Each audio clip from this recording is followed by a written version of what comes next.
நண்பர்களே, இந்த நாட்டில் கோடிக்கணக்கான மக்கள் கடனில் கழுத்தளவு மூழ்கி தவிக்கிறார்கள். அவர்களுக்கு சரியான கணக்கு புரிதலும் இல்லை. நிதி திட்டமிட உதவும் ஒருவர் கூட இல்லை. கடன் என்பது மெதுவாக உங்கள் வாழ்க்கையையும் உறவுகளையும் கனவுகளையும் எரித்தழிக்கும் ஒரு நெருப்பு. ஒரு செய்தியை பாருங்கள். ஏப்ரல் 2026 வரை இந்தியாவில் கிரெடிட் கார்டு கடன் மட்டும் ஆயிரக்கணக்கான கோடிகளை எட்டியுள்ளது. அதில் home loan, car loan, personal loan, unsecured loan எல்லாம் சேர்த்து பார்த்தால் நிலைமை இன்னும் பயங்கரமாக இருக்கும். இன்று பல நோய்களுக்கு அடிப்படை காரணம் என்ன தெரியுமா? கடன். கடன் காரணமாக ஹைப்பர் டென்ஷன், மன அழுத்தம், உயர் இரத்த அழுத்தம், பதட்டம், டிப்ரெஷன் எல்லாம் அதிகரித்து வருகிறது. அதிலும் பெரிய பிரச்சனை என்னவென்றால், கடன் வாங்கி அதை திருப்பி செலுத்த முடியாத நிலை வந்துவிட்டால் மனிதனின் சிந்திக்கும் திறனே மங்கிவிடுகிறது. அவன் புதிதாக யோசிக்க முடியாது. நாள் முழுக்க எப்போது யார் அழைப்பார்கள், இஎம்ஐ எப்படி கட்டுவது, பேங்க் என்ன செய்யும் என்ற பயத்தில் வாழ்கிறான். போன் பாதி நேரம் சைலண்டில் இருக்கும். அறிமுகமான நம்பர்களையே எடுத்து பேச பயப்படும். நீங்களும் இப்படிப்பட்ட கடன் சுமையில் சிக்கி அதிலிருந்து வெளியே வர வழி தேடுகிறீர்களானால் இந்த வீடியோவை கடைசி வரை பாருங்கள். இன்று நான் உங்களிடம் பேசப்போவது கோடீஸ்வரராகாமல் கூட ஒரு சாதாரண மனிதன் எப்படி கடனிலிருந்து விடுபட முடியும் என்பதை குறித்து. இந்த video EMI, credit card, personal loan, business loan போன்ற சுமைகளால் நசுங்கிக் கொண்டிருக்கும் லட்சக்கணக்கான மக்களுக்காக. நான் வாழ்க்கையில் மீண்டும் வெளிச்சம் பார்க்க முடியுமா என்று நம்பிக்கை இழந்தவர்களுக்காக. ஆம் நண்பரே, முடியும். கடனிலிருந்து வெளியே வர முடியும். இன்று நான் உங்களுக்கு ஒரு ரோட் மேப் தரப்போகிறேன். அதை பின்பற்றினால் ஆயிரக்கணக்கானோர் வெளியே வந்தது போல நீங்களும் வரலாம். கடனிலிருந்து விடுபடுவதற்கான முதல் படி உண்மையை நேராக எதிர்கொள்வது. முதலில் ஒரு டைரி அல்லது எக்ஸல் ஷீட்டை எடுங்கள். உங்களிடம் இருக்கும் ஒவ்வொரு கடனையும் எழுதுங்கள். யாரிடம் எவ்வளவு பணம் கொடுக்க வேண்டும், அதற்கான வட்டி விகிதம் என்ன, எல்லாம் தெளிவாக எழுத வேண்டும். Home loan, car loan, education loan, personal loan, credit card கடன், அன்செக்யூர்ட் லோன் எல்லாம் ஒரு பட்டியலில் வர வேண்டும். அதன் பக்கத்தில் வட்டி விகிதமும் எழுத வேண்டும். உதாரணத்திற்கு, home loan 8.5%, car loan 9%, education loan 10%, unsecured loan 20%, personal loan மாதத்திற்கு 2 முதல் 3%, கிரெடிட் கார்டு 35% வரை. இப்போது அதிக வட்டியுள்ள கடனை மார்க் செய்யுங்கள். ஏனென்றால் அதுதான் உங்கள் இரத்தத்தை மெதுவாக குடித்துக் கொண்டிருக்கிறது. இப்போது முதல் முறை. அடுத்த ஸ்டெப் மிகவும் கடுமையான ஒரு பட்ஜெட். உங்கள் கனவுகளைப் போலவே உங்கள் பட்ஜெட்டும் கடுமையாக இருக்க வேண்டும்.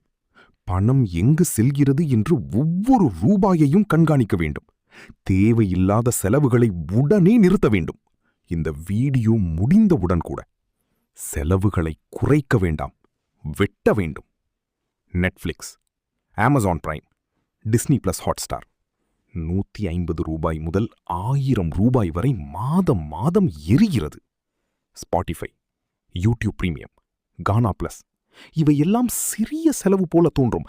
ஆனால் மாதங்கள் சேரும்போது பெரிய கசிவாகிவிடும். பலர் ஆன்லைன் கோர்ஸ்கள் வாங்கிவிட்டு பாதியிலேயே விட்டுவிடுகிறார்கள். ஆனால் ஆட்டோ ரினியூவல் மூலம் பணம் தொடர்ந்து கழிகிறது. சென்று பாருங்கள், உங்கள் அக்கவுண்டிலிருந்து தேவையில்லாமல் பணம் வெட்டி கொண்டிருக்கிறதா? உடனே நிறுத்துங்கள். சிலர் கடனில் மூழ்கியபடியே டேட்டிங் ஆப்ஸ்க்கு பிரீமியம் வாங்கி வைத்திருக்கிறார்கள்.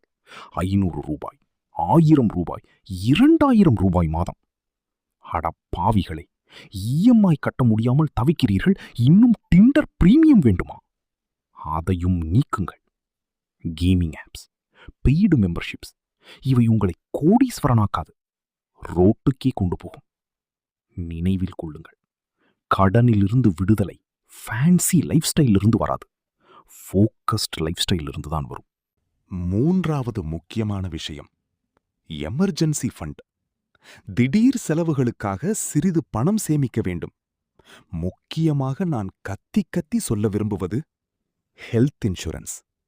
இன்சூரன்ஸ் என்பது பணவிரயம் அல்ல, நாளைய கடனிலிருந்து தப்பிக்க இன்றைய பாதுகாப்பு. வாழ்க்கையில் 2 விஷயங்கள் உறுதி. 1, எப்போது என்ன நடக்கும் என்று யாருக்கும் தெரியாது. 2, அதற்கான செலவு எவ்வளவு வரும் என்பதும் தெரியாது. ஒரு விபத்து, ஒரு நோய், ஒரு ஆபரேஷன் உங்கள் சேமிப்பை முழுவதும் அழித்துவிடும். ஒரு நடுத்தர குடும்ப மனிதரை நினைத்துப் பாருங்கள். இஎம்ஐ, குழந்தை படிப்பு, வீட்டுச் செலவு என்று வாழ்க்கை ஓடிக்கொண்டிருக்கிறது.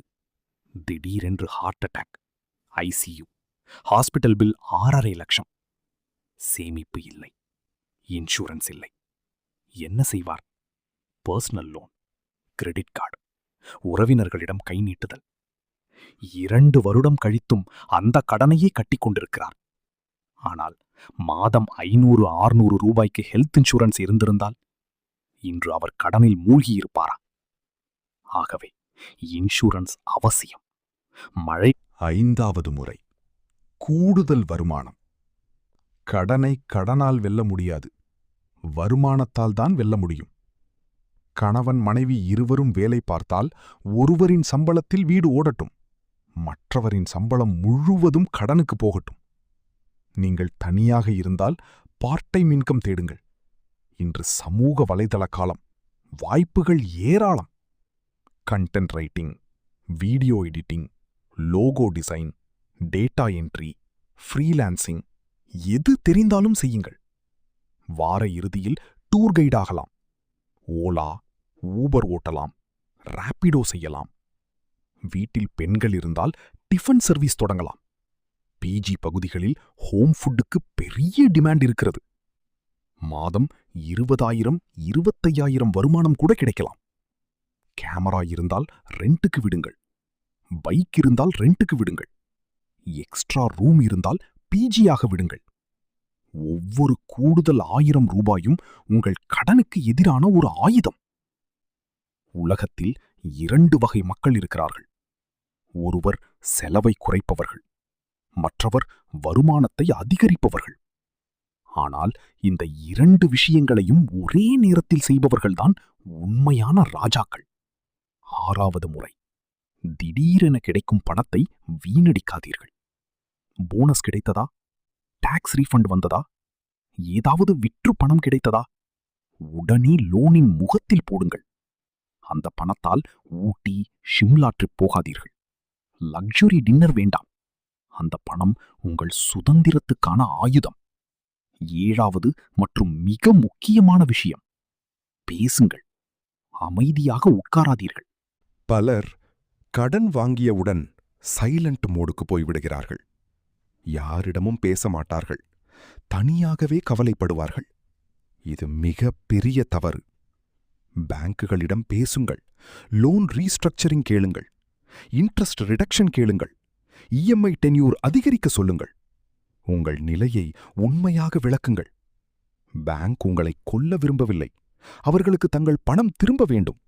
நீங்கள் ஓடி மறைந்தால் பிரச்சனை பெரிதாகும்.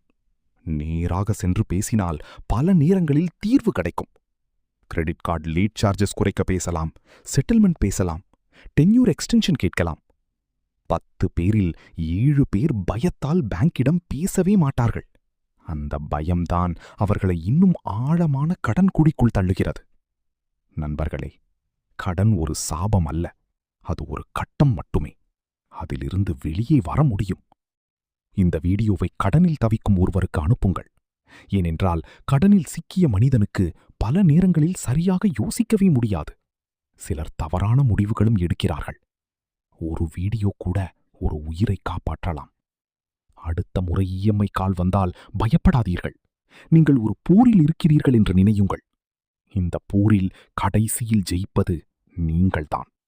உங்களை நம்புங்கள். உங்கள் உடல் நலத்தை கவனியுங்கள். இன்சூரன்ஸ் கட்டாயம் எடுக்குங்கள். மற்றும் எப்போதும் நினைவில் வைத்துக் கொள்ளுங்கள், இதுவும் கடந்து போகும். நன்றி.